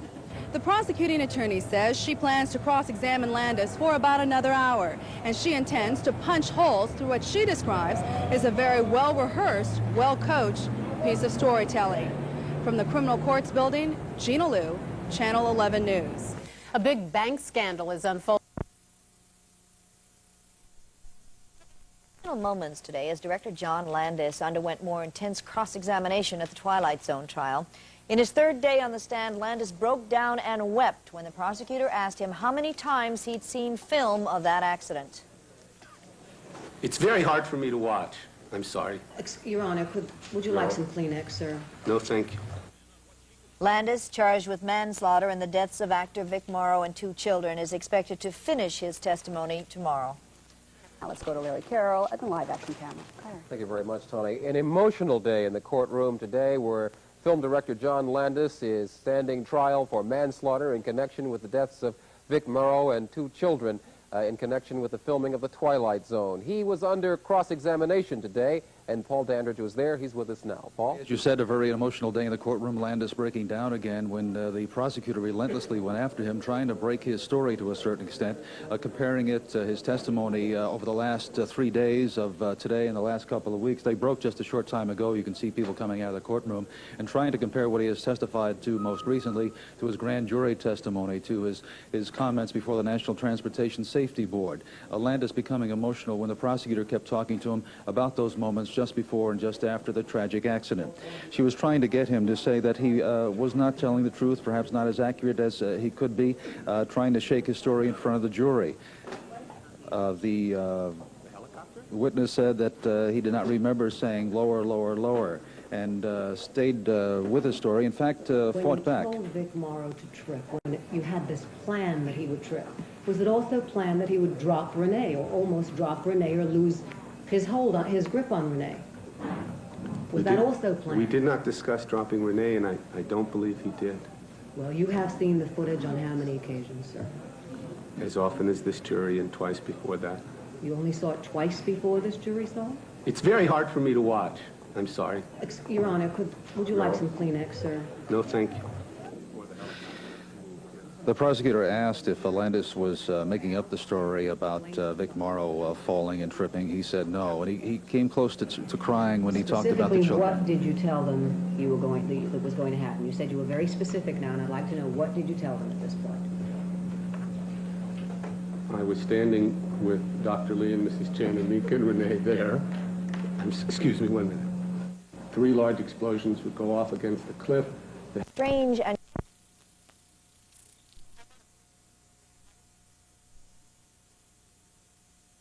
Involuntary manslaughter. 15 times the court clerk read the words "not guilty." The 5 Twilight Zone movie makers were cleared today of all charges in the deaths of actor Vic Morrow and 2 child actors. The accident took place 5 years ago.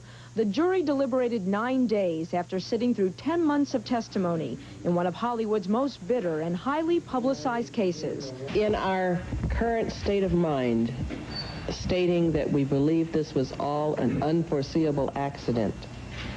You don't prosecute people for unforeseeable accidents.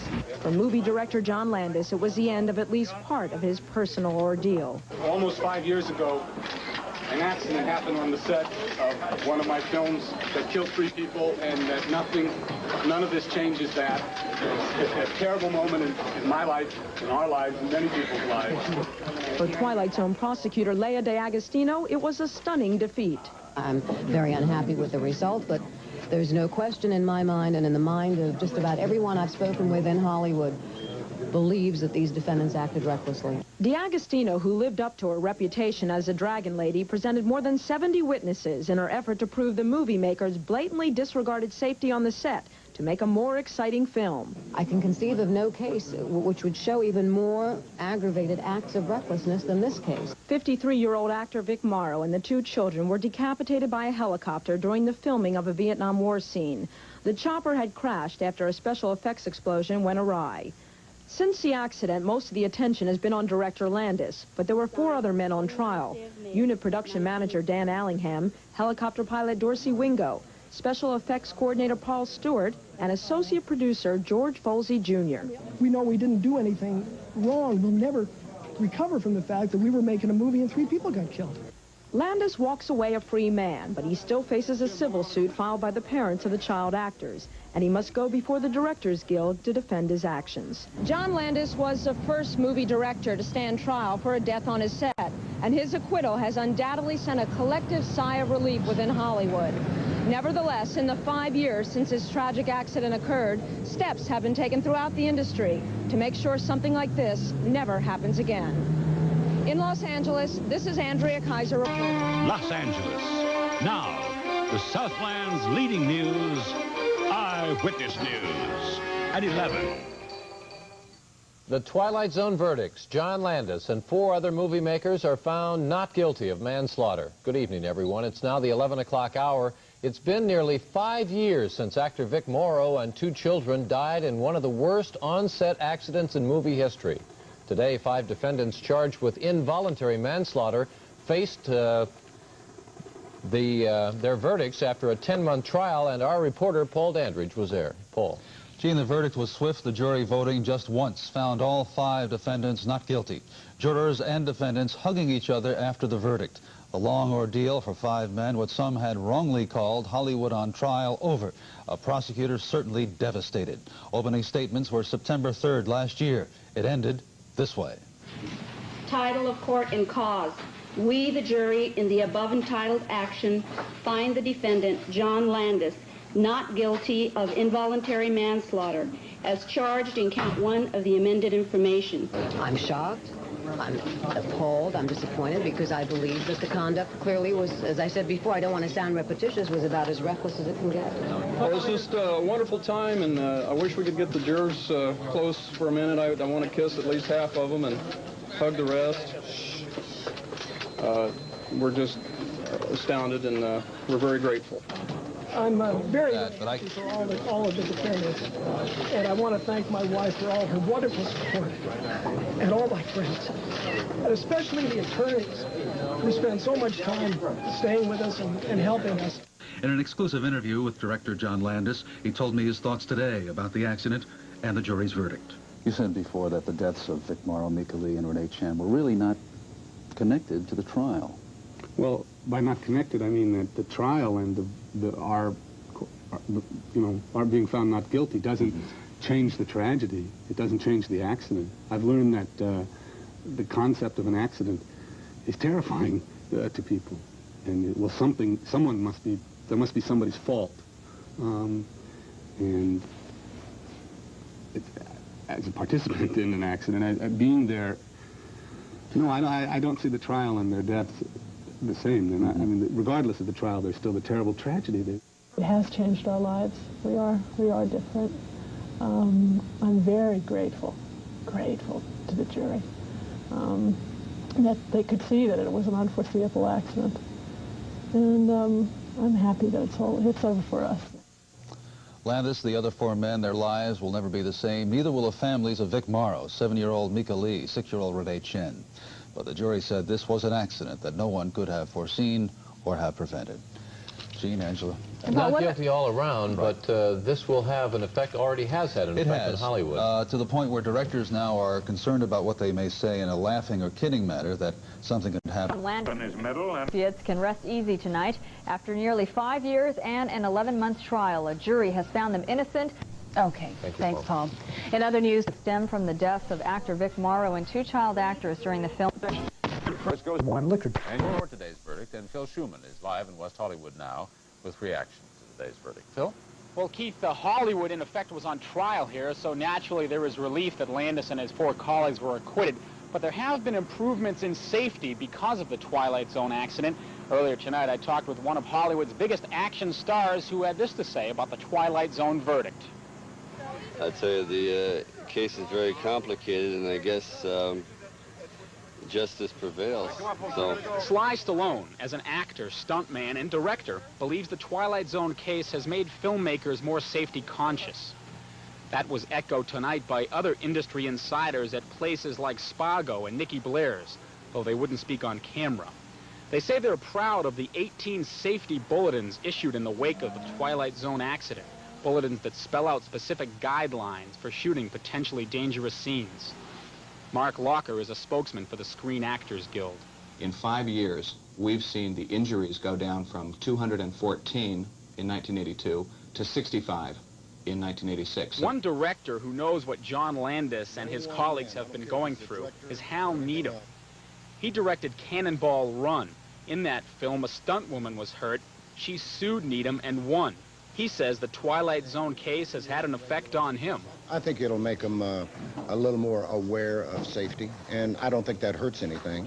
Although I've always contended that we in the picture business put more action on the screen and hurt fewer people than any. We're the best. According to OSHA's statistics, we're the safest business there is in the United States.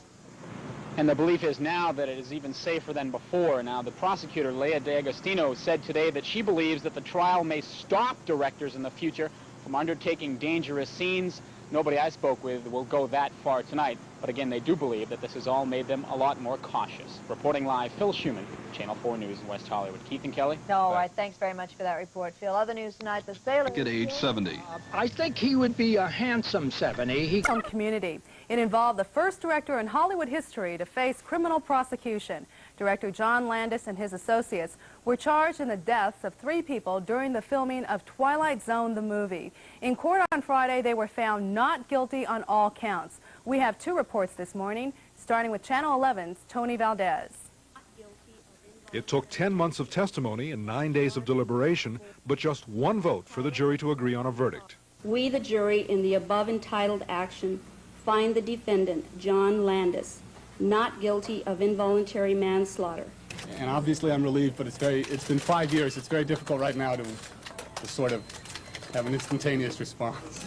Landis and his 4 co-defendants were accused of criminal neglect arising from a battle scene shot for the movie Twilight Zone. Even though we've won the case, we'll never be the same after what happened that night on July 23rd, 1982. We'll never be the same thinking of what happened to Vic and the children. The case hinged on whether or not Folsey, Landis, and the others knew how dangerous special effects explosions would be. As each not guilty verdict was read, there were sighs of relief as well as tears from the defendants' families and friends, while prosecutor Leah D'Agostino sat silently shaking her head. She had attributed the deaths to recklessness. The jury didn't agree. You don't prosecute people for unforeseeable accidents. As for the impact that Hollywood's aura of glamour and power may have had on the acquittals, I think we all stuck to the facts, and no personalities involved, nothing. Just what we have as evidence, and we decided on it. despite their verdict, jurors spoke highly of the Deputy DA's efforts. She, in turn, spoke philosophically about the outcome. And if we've succeeded in saving even one life and deterring even one director from doing this in the future, then I think the prosecution has been very well founded. While John Landis' wife, Deborah, reacted to the verdict by climbing across the jury box to hug a juror, the movie industry's reaction is more restrained. Pat Riddle continues with that part of our report. In an industry in love with stunts and special effects, the real-life Twilight Zone movie disaster was a jolt. From directors to extras. Headline News, I'm Cindy Close. Weather experts say Texas is getting a Texas-sized share of storms, and John Landis is walking away free. He and 4 associates were acquitted of involuntary manslaughter in connection with the deaths of actor Vic Morrow and 2 children on his movie set. Sandy Kenyon reports. The trial was as long as it was nasty, but John Landis and 4 associates were cleared of criminal wrongdoing in the deaths of actor Vic Morrow and 2 child performers. We, the jury, in the above entitled action, find the defendant, John Landis, not guilty of involuntary manslaughter. Outside the courtroom, the director's victory statement was tempered with remorse. Almost 5 years ago, an accident happened on the set of one of my films that killed 3 people, and none of this changes that. The loser was prosecutor Leia D'Agostino, dubbed the Dragon Lady for her frequent verbal battles outside of court. But here she was philosophical. I don't care to conjecture how the jury or why the jury arrived at the decision they did. I disagree with it, but I respect their right to do so. John Landis will be remembered as the first Hollywood director charged with criminal conduct for his action on the set. If convicted, he could have been sentenced for up to 6 years in prison. But the defense all along maintained the tragedy was an accident that could not have been avoided. And the jurors believed that. You don't prosecute people for unforeseeable accidents. This case was closely watched in Hollywood, with the stars of Landis movies showing up to lend support. One who did was Ralph Bellamy. Even though everyone was cleared on all points, there'll be more careful consideration of production, I think. Director Hal Needham once witnessed an accident on his own set, but he defended the industry safety record. Our safety record in the picture business is the best in the country, considering what we do. The verdict of not guilty isn't expected to have much effect on the way movies are made in Hollywood, but the Twilight Zone accident itself has already served to make people more safety conscious, because no filmmaker wants the tragedy to be repeated. Sandy Kenyon, CNN, Los Angeles. July 23rd, 1982, about 2:30 a.m., on location north of Los Angeles, at the filming of a spectacular war scene for Twilight Zone, the movie. As bombs explode overhead, actor Vic Morrow crosses a river, carrying 2 Vietnamese children. The scene calls for Morrow to hoist the children into a helicopter. Instead, tragedy strikes. Amid the explosions, the chopper crashes. Its main rotor blade decapitates 53-year-old Morrow and 7-year-old Vietnamese actor Micah Din Lee. 6-year-old Renee Chin is crushed to death by the aircraft. A shocked Hollywood community, accustomed to shining spotlights on others, now found itself in the national spotlight, forced to answer charges of recklessness, arrogance, and abuse of power. American justice would determine whether the famous director John Landis was responsible for the deaths of Morrow and the 2 child actors.